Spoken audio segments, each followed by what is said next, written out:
Mom, help! Those words caught me off guard. Here was my daughter Stacy, wet from the rain at our doorstep. And there was Carl, my husband, who should have been home. I had always thought we were living the dream after marriage, but now I'm suspecting Carl's hiding something. Well, he's not the only one with plans. I'll get to the bottom of this.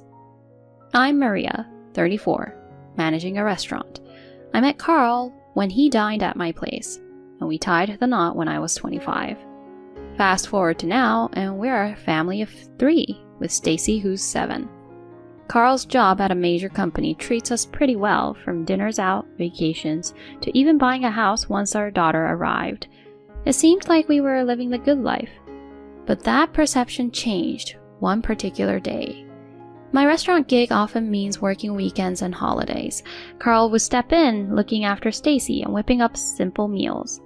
I had peace of mind heading to work. Then came that one Saturday post-summer break. A big storm was brewing, and I anticipated a quiet day at the restaurant. With delays in public transport and few patrons showing up, I thought of my staff's safety and decided to wrap up early. Heading home was challenging with the rain pelting down and gusty winds. Our home is located in a quiet residential area, about 20 minutes away by car. It's a house we renovated with great care. Whenever I see the lights of our home, I always feel relieved. But this time, it was different. Finding Stacy drenched outside was a shocker.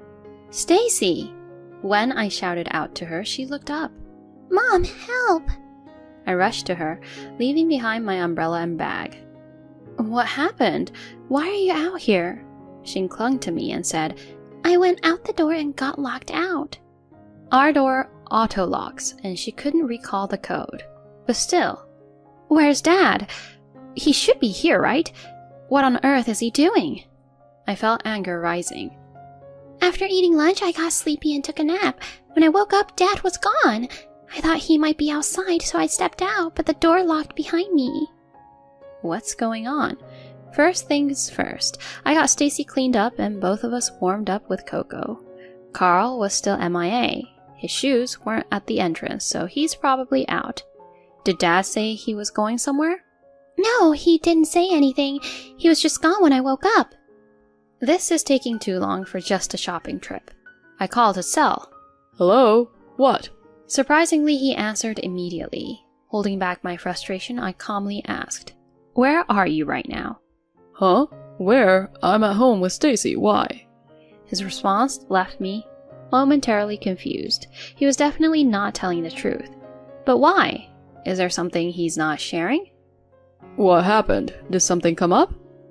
I really wanted to ask him that very question, but I held back and instead said, I might be running late today. Is Stacy doing okay?" "She was sleeping when I checked. Oh yeah, she's good. I've got everything under control." Something felt off. I made up my mind. "Okay, thanks for looking out for her." "Alright, take care." I opted to take Stacy to my mother-in-law Karen's house. It's just a short walk from ours. We often rely on her, especially since my own family is far away. She's been living alone since her husband passed a few years back and always enjoys our visits. With my husband at work and Stacy out of school, Karen's been our go-to for childcare, especially this summer. Despite my impromptu call, she kindly offered to whip up dinner. Karen's years working at a diner made her a fabulous cook. I've always been a fan, especially as a fellow restaurant worker. The storm has subsided by the time Stacy and I headed out. Upon our arrival, Karen jumped right in. "Maria, what's going on? What happened?" I was momentarily taken aback. "Huh?" I first thought she was referencing the earlier events, but she seemed to hint at something else. "Carl popped by earlier in a hurry asking to borrow money." "What?" "He said it was urgent and he'd fill me in later, then dashed off." "He did?" "You and Stacy are okay, right?" "We're both fine." "Were you aware he needed money?" "I had no clue. How much did he borrow?" "I gave him $3,400. $3,400? That's a significant amount. I know he has savings. What could have gone wrong? Borrowing from her, even after dipping into his savings, indicates something major. Could it be? Karen trailed off, looking worried. What are you thinking? Did you spot anything unusual about my son recently? Actually, that's precisely why I'm here. I filled her in on the recent events. When I got off work early, I found our daughter outside in the rain and my husband nowhere in sight. When I rang him up, he insisted Stacy was right there with him. That's definitely weird. Hold on, what are you implying? I hate to say it, but there's something I've kept from you. Spill it. Some time ago, he got deep into gambling. He drained his savings and even considered borrowing from some shady characters. Are you serious? This was the first time I was hearing about any gambling since our wedding. I had always seen him as someone who'd steer clear of trouble, so I fully trusted him. Once he met you, he seemed to have put aside his gambling issues and saved diligently for your marriage. I believe that settling down and having Stacy changed him. But lately, he's been dropping Stacy here on weekends, claiming he's swamped at work. That's starting to make more sense now. Hold on, what are you saying? Carl usually enjoys his weekends off. I always assumed that when I was at work, Stacy was at home with him. You didn't know? He's dropped her off here quite a bit recently, saying work's been crazy. Turning to Stacy, I asked, You were at home with Dad while I was working, right? She hesitated before replying. Sometimes we came to Grandma's. Why didn't you mention this? Daddy told me not to. Oh, come on. Karen let out a heavy sigh. He's fallen back into his gambling ways, deceiving his parents and his wife. Worse yet, he had exposed our daughter to potential harm. She could have gotten seriously sick if she'd been caught in that rain any longer. I'm so sorry. Don't blame yourself, Karen. The responsibility is all Carl's. But I helped raise him, and I missed the signs of his return to gambling. After thinking for a bit, she said, We should give him a reality check. Stay here tonight, Maria. A sleepover at Grandma's? Yay! Stacy exclaimed. As I cleaned up after dinner, Stacy, who was engrossed in a TV show with Karen, called out, Mom, your phone's ringing. Got it. After drying my hands, I saw my husband was calling. Hello? Maria, Stacy's missing. His voice was filled with panic. What do you mean missing? You told me she was home with you. I can't find her anywhere. What? Didn't you stay home? Weren't you with Stacy? She's just not here. But you were with her, right? She was napping and I just... He stuttered. Spit it out. What happened? What should I do? Did you leave her alone at the house? Not exactly, but...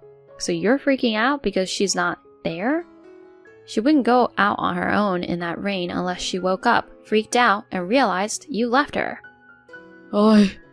He seemed taken aback. You left, didn't you? I just went to a nearby store. I wasn't sure when you'd get back, so I went to pick up some groceries. And that took hours? No, just 10, maybe 20 minutes. Are you aware of how long Stacy was waiting outside in the rain? What? She was stuck outside during the downpour. That could have ended horribly. Wait, what? His voice was incredibly loud. What are you talking about? I closed my restaurant early because of the storm. When I got home, you were gone and Stacy was drenched, huddled by the front door. I had no idea. How long ago do you think that was? Just head to the hospital now. Hospital? Is Stacy there? If she had gotten seriously ill, it would have been on you. I'm on my way, but can you lend me some money for a cab? Seriously? Don't you have that much on you? I lost my wallet. It was clear he was just spinning more lies. If you lost your wallet, you wouldn't have been able to get in the house. Your card key is always in there. I used the PIN, but... You've always said you don't want to bother with the PIN. Ugh. Just own up to it. You were broke, right? I had some unexpected bills. What unexpected bills? I had to get some stuff. Where's the hospital? I gave him Karen's address and ended the call. I smirked, imagining his confused expression. He showed up quickly, out of breath. Stacy, is she alright? She's over there. I pointed to the bathroom and she gave a little wave while brushing her teeth. Oh, hi, Daddy. Where were you? Were you at work? When I confronted my husband about it, his response was, You set me up. Set up? Who's been playing who? I snapped back, waiting for Karen to escort Stacy to bed. When did you even start? Start what? Gambling. Ugh. Lying won't help you now. Fine, so what if I did? You think this is okay? Spending our savings, lying to your own mother to borrow money? Can you even pay her back? He then suddenly snapped. What's the big deal? I just lost today, but usually I win. All those nice dinners, trips. You, enjoyed them, didn't you? Those were all from your gambling wins? Yeah, and you benefited too. I don't see why you're so upset now. So you've been doing this for years now. All these years of lies. I just didn't think I needed to tell you. I wouldn't mind if you had a hobby outside of work, but gambling to the point where you lie, borrow money, and put our child in danger? That's unacceptable. His dismissive attitude frustrated me even more. As we continued our argument, Karen handed him a document. Carl, sign this. What? His face went white. Are we really taking divorce over a little gambling? I had filled them out earlier. She could have died. But she just got wet from the rain. But if Maria hadn't come home, she could have been out there for hours. Do you get that? I didn't think she'd be outside. The problem is you left the house for hours while she was asleep. I didn't mean to. If you can't look out for our child, maybe it's best if you split up with Maria. What? While he muttered something, Karen firmly handed him the divorce papers to sign. This is how it'll be. I keep the papers and you're not coming home until every penny is paid back. What the? If you can't pay up, these papers are getting filed. Alright, just hold off on that. The ball's in your court and it's up to Maria and Stacy to decide if they can forgive you. Having her support meant the world to me. My husband was clearly distressed, and I figured out it wasn't just a $3,400 debt to his mom that weighed him down. Turns out he owed big to friends and other acquaintances.